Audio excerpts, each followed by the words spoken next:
মেঘালয়ের দক্ষিণ পশ্চিম গারো পাহাড়ে 10 বাংলাদেশি নাগরিক গ্রেফতার। একটি টেম্পো থেকে 10 অনুপ্রবেশকারীকে গ্রেফতার করে বিএসএফ। ধৃতদের কাছ থেকে উদ্ধার হয়েছে ভুয়ো আধার কার্ডও। বর্তমানে ধৃতদের জিজ্ঞাসাবাদ করছে পুলিশ। এই সেই 10 বাংলাদেশি যাদের গ্রেফতার করেছে বিএসএফ এবং 10 অনুপ্রবেশকারী। গারো পাহাড়ে 10 বাংলাদেশি নাগরিক গ্রেফতার। একটি টেম্পো থেকে এই 10 অনুপ্রবেশকারীকে গ্রেফতার করে বিএসএফ। আমাদের সঙ্গে এই মুহূর্তে টেলিফোনে রয়েছেন প্রতিনিধি কবির মণ্ডল। কবির, ভারত বাংলাদেশ সীমান্ত থেকে বিএসএফ এই 10 বাংলাদেশিকে গ্রেফতার করেছে। কিভাবে তারা আসছিলেন ভারতে, বা কিভাবে বিএসএফ তাদের গ্রেফতার করলো, কি জানতে পারছো এই বিষয়ে বিস্তারিত?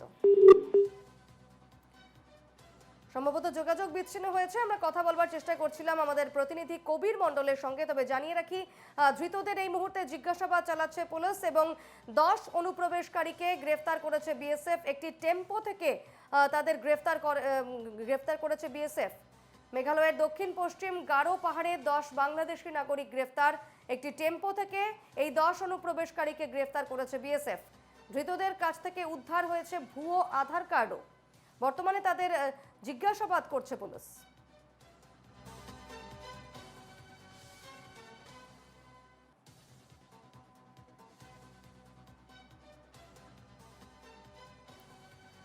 এই মুহূর্তে আমাদের সঙ্গে টেলিফোনে রয়েছেন প্রতিনিধি কবির মণ্ডল। কবির, যে 10 অনুপ্রবেশকারীকে পাকড়াও করেছে বিএসএফ, কি জিজ্ঞাসাবাদ করা হচ্ছে তাদের, কি জানতে পারছে পুলিশ? দেখো দীপর্ণা, গত কয়েকদিন থেকে দেখা যাচ্ছে যে অসম এবং মেঘালয় দিয়ে বাংলাদেশের যে সীমান্ত রয়েছে সেই সীমান্ত দিয়ে বাংলাদেশ থেকে অনেক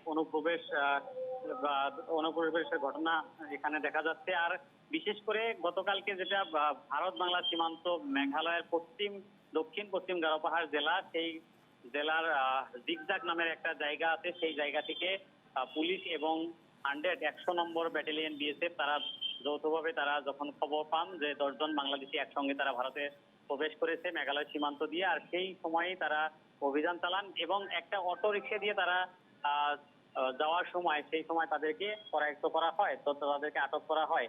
আর ইতিমধ্যে পুলিশের পক্ষ থেকে তাদেরকে যে আমপাতি আদালত রয়েছেন, জেলা আদালত, সেই আদালতে তাদেরকে হাজির করানো হয়েছিল।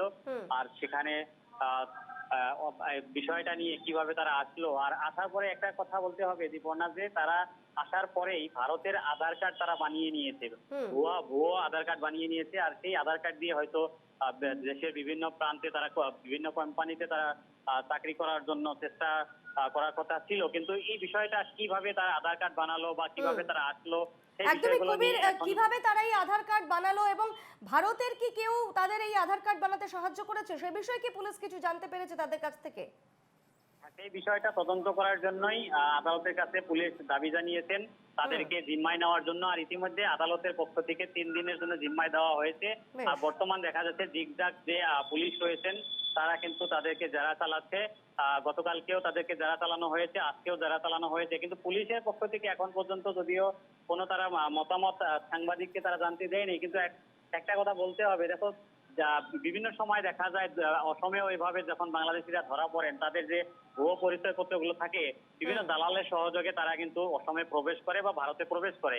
সেই বিষয়টা কিন্তু মেঘালয়েও হয়েছে নাকি তাকে নিয়ে সেই বিষয়টা নিয়ে কিন্তু এখন পুলিশ তদন্ত চালিয়ে যাচ্ছে। আর পুলিশের পক্ষ থেকে যদিও বলা হয় নাই, কিন্তু কে এইভাবে করলো কিছু তথ্য তারা গোপন রাখছেন বলে জানা গেছে। কেননা কে কে জড়িত আছে এই বিষয়টার সঙ্গে, কার নেতৃত্বে কোনো দালাল জড়িত আছে নাকি, সেই বিষয়গুলো নিয়ে পুলিশ তদন্ত চালিয়ে তাদেরকে গ্রেফতার করার সম্ভাবনা রয়েছে। সেদিকে নজর রেখো। আপাতত ধন্যবাদ কবির।